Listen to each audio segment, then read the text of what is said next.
Herkese merhaba. Biliyorsunuz insan zihni doğuştan gelen bir yetenek değildir. Aslında sabırla inşa edilmiş bir sanat eseridir diyebiliriz insan zihni için. Bu videoda insan zihnini en çok besleyen 3 şeyi ele alacağız. Bu 3 unsurun bir araya geldiğinde bir insanı nasıl dönüştürdüğünü ve neden tüm başarılı ve etkili insanların bu alışkanlıkları kontrol altına aldığını birlikte keşfedeceğiz. Bunlardan ilki ve en temel olanı okumaktır. Okumak biliyorsunuz zihni pasından arındıran en güçlü eylemdir. Bir kitap sadece kelimelerle dolu sayfalar değildir. Çağlar boyunca en parlak zihinlerin saf bilgelik mirasıdır. Okuyan bir kişi dar yaşam çemberinin dışına çıkar. Atina'da Platon ile yürür, İbn Sina ile sohbet eder ve Einstein'ın evreninde bir pencere açar. Dostoyevski okuduğunuzda 60 yaşında bir ruhla konuşursunuz. Marcus Aurelius okuduğunuzda 1800 yıl önce ölmüş bir imparatorla konuşmuş olursunuz. Okumayan bir kişi sadece kendi ömrü kadar yaşar. Okuyan bir kişi ise binlerce ömür yaşar. Okumayan bir zihin kilitli bir kapı gibidir. Okuyan bir zihin ise o kapının anahtarını elinde tutar. İnsan zihni en çok ikinci olarak seyahatle ne yapar? Beslenir. Yani insan zihnini en çok besleyen okumaktan sonra ikinci şey seyahattir. Yeni bir coğrafyaya, yeni bir sınıfa adım atmaktır seyahat. Seyahat dar görüşlülüğün panzehiridir. Evinin rahatlığından ayrılan bir kişi dünyanın ne kadar geniş ve kendi bakış açısının ne kadar küçük olduğunu anlamış olur. Bu yüzleşme esnek ve hoşgörülü bir zihin ile geliştirir.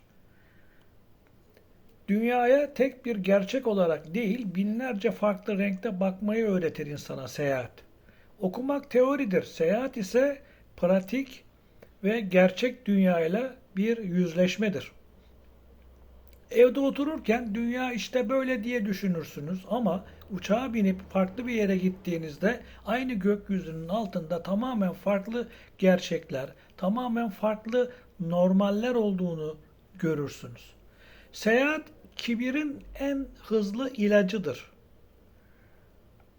Bildiğinizi sandığınız o şeylerin çok küçük bir parçası bile olmadığını fark edersiniz. Başka bir coğrafyada yabancı kurallarla karşılaşmak, esnek, uyumlu olmanızı ve sorunları hızlı bir şekilde çözmenizi gerektirir. Bir süre sonra şunu fark edersiniz ki insanlar her yerde aynıdır, sadece kıyafetleri farklıdır. Zihni besleyen üçüncü ve en kritik unsur ise akıllı insanlarla arkadaşlık kurmaktır. Zekanın zirvesi, bilgi ve deneyimi birleştiren akıl yürütme gücüdür. Bu güç zeki insanlarla yapılan derin ve sorgulayıcı sohbetlerde en iyi şekilde geliştirilir. Bilge bir arkadaş sadece bir onay yankısı değil, düşüncelerinizi test eden ve hatalarınızı ortaya çıkaran keskin bir aynadır. Onlarla arkadaşlık etmek, sıradan sohbetleri entelektüel egzersizlere ve boş zamanı kişisel gelişime dönüştürür. Çünkü bir insan en çok zaman geçirdiği kişilerin ortalamasıdır. Hani Jim Rohn'un bilindik bir sözü var. Çevrenizdeki 5 kişinin ortalamasısınız diye. Bilgelik ancak diğer zihinlerle mücadeleyle keskinleşir. Bir sohbetten sonra yorgun ama ilham almışsanız doğru kişiyle konuşmuşsunuz demektir. Doğru arkadaş öğrenmeyi hızlandırır, yanlış arkadaş ise zaten okumuş olduğunuz şeyleri bile geriye götürebilir. Çevremizi akıllıca seçmek, kendi zeka seviyemizi yükseltmenin en kısa yoludur.